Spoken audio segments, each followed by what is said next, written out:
Today we're going to be learning how to do the cross stitch, which is one of the more complicated looking of our stitches, but really it's no more difficult than any of the other stitches you've already learned.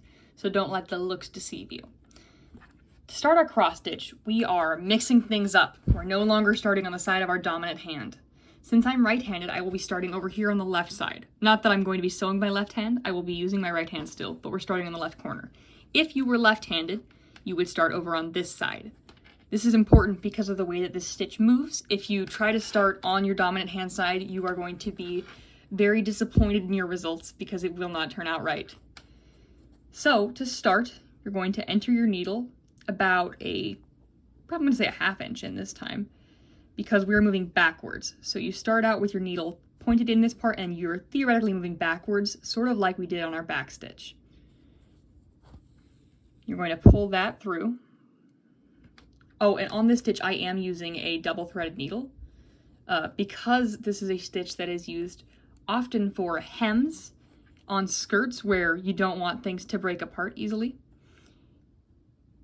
So next, I'm going to move about ¼ inch forward, and I'm going to take a smaller bite out of the fabric on this side. So rather than taking the larger chunk that I did on that part, I'm taking a little bit.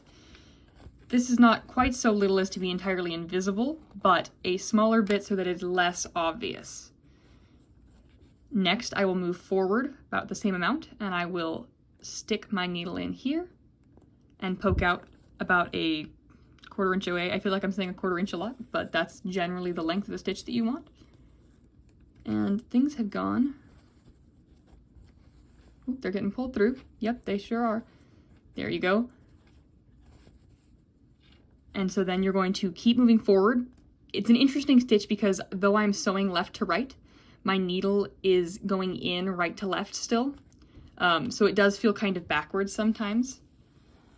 This stitch is very commonly used in the world of theater for things where you don't want stuff getting caught and broken. So for example, you don't want a high heel to catch on your nicely sewn hem and rip out the hem of the skirt.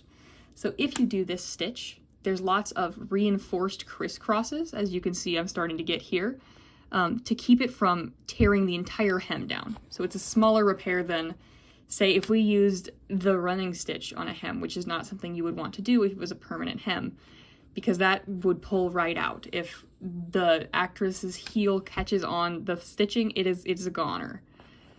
This, however, especially with a double-threaded needle, is much sturdier. Now this is a stitch that I would recommend getting out your ruler and marking down your locations that you're going to be coming in and out for.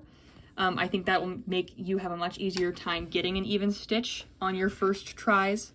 I spent a lot of time doing this stitch this summer because I was working on an Elizabethan period piece. My summer stock theater was doing Romeo and Juliet, and it was the show of many corsets. And so on the inside of each corset, not on a load-bearing seam, but on all of the piping that got pressed up, we needed to do the cross stitch to hold everything in place, to keep it from becoming loose on the stage, which is not your goal generally.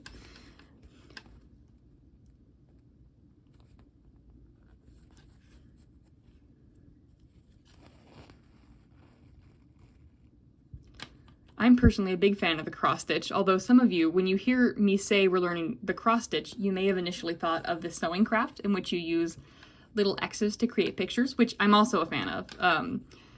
That is not quite the same as this. This is the theater version of the cross stitch. So if someone in theater asks you to cross stitch, unless they say I want cross stitch embroidery, this is what they mean. And I don't think anybody's ever asked me to cross stitch embroider something for theater, so I would not be concerned about that coming up for you guys. If you're interested in cross-stitching, I also know how to do that, but it is arguably less practical in modern society, so I'm not teaching it in this class.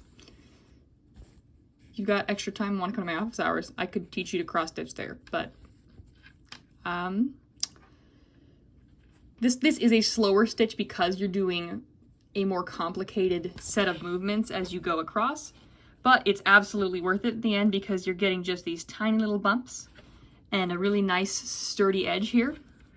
So you'll see the edge of the fabric is no longer easy to catch. It almost is like you've finished this edge completely, making it all one big flat piece, which is the goal with this stitch. You don't want a lot of loose floppy edges.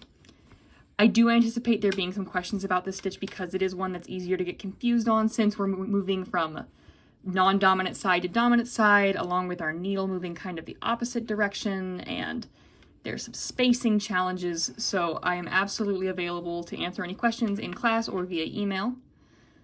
I think this is my favorite of the stitches I'm teaching you by hand because one, I've used it so much, and two, I think it's really just lovely to look at. And we're just about to the end of our stitching. So when you arrive to the end of your stitching, you're going to want to make sure that your crisscross stitch does end. Whoop, got that caught.